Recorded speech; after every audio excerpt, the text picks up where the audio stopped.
a government in waiting, the better option for the country. Yeah, the police have taken the entire team, including you, in Malachi, Yes. to get accommodation. Yes. What didn't transpire? What didn't transpire is that all the rest of the hotels, not only hotel, we actually don't have a hotel in Maracha to begin with. We have guest houses in Maracha, and these guest houses, we are told that the three are full. They're basically three. One is out of the town, and we couldn't drive this distance at night.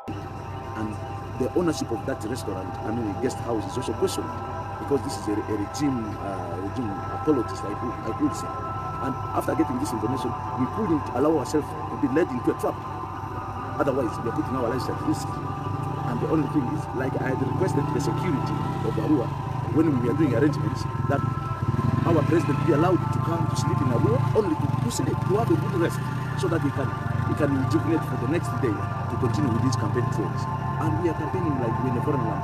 Today in Terego, I want the whole world to know that we are denied a venue which was illegally obtained with formal consent from the owners of the venue. All along, after erecting our tents, setting everything in place, we are only told to vacate the place. And we were forcibly pushed to another venue. This was basically to organize the masses. But thank God, some people walked hours to the new venue. But those who could not walk, they are really disappointed with the government. The way people are abusing power. I call upon every Ugandan to look at this situation and think twice. We should not think about now. Let us think about tomorrow. I should not think about me. I'm growing older. My children are growing. They are coming. I need a better Uganda for them. And I'm calling upon people from West Nile to really denounce this kind of impunity. This government belongs to us. This government has no money. We finance it as taxpayers. And this government is supposed to serve us. We entrusted them. So I call upon every peace-loving Uganda that we in National Unity Platform, we are peaceful people. That's why we have just started our class, and some of us are raising this drizzle. And we are hoping that whether they will open from behind or in front, I don't know. We're just held here. So, and guests in our region being treated like this is not our culture as Uganda. Now I'm speaking like the son of the soul. So that we do take care of our visitors. Where the night gets the visitor sleeps there. And this is what we did in Terego, pushing us to Maracha and finding no accommodation. The only option is to go to Arua to sleep. That's as simple as that. So I think there is nothing much we can do about this. We're just waiting for orders. Unfortunately, the commander doesn't want to meet us. He has crossed the other side. He doesn't allow us to cross. So we just stand and see. We are waiting to see what will happen. Thank you.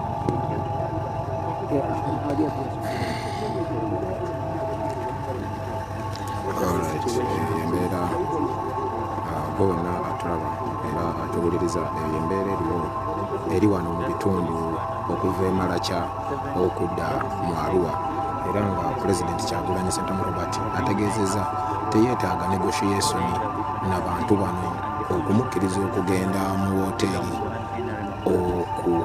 okusulayo, era nga woteeri emu e Maracha kitegeezeddwa nti nno yaba NRM. Omunanyiniyo wa NRM katoyinza kwesiga woteeri eyo kugenda kusulamu. So eyo nembeera Honorable Kyagulanyi abasajja bano nga bwe bamanyira babeera bakuba obusimu nga bawuza tulinde oda. Omu ali mu kwogera ne Principal Kyagulanyi, naye Honorable Kyagulanyi amutegeezezza teyeetaaga kulukusa bonna, teyeetaaga kunegotiatinga naye okumukkiriza okugenda okwebaka mu nsi Uganda okugibeeramu tekyetaagisa passport. Kasita oba nga oli Munnayuganda okusula tekikwetaagisa kubeera na biwandiiko. So naye abagambye baddembe oba baggalawo oluguudo mpaka ku makya bwe bamanyi bakole ekyo bwe baba nga balaba kyekibajyaamu. Bwe kiba nga si kyekibajyaamu baggulewo ekkubo yeeyongereyo mu Arua yeebake. Bakiiseewo emmotoka eza military kwesa ne kabangali eza poliisi, era nga boolaba bazikiiseewo emmotoka kuliko military kuliko ne poliisi. Ate ekisinga okwewuunyisa gwe wenna atuwuliriza oyinza okugamba nti poliisi yawambibwa. Poliisi oyinza okulowooza nti amagye gawamba poliisi, kubanga buli security eno weebeera bitambula bibiri, military ne poliisi. era kizibu ate sina bibiri byokka kogatta ne SFC kosa abasirikale abali mu bibomboola kosa batch face kosa so ebitongole ebyokwerinda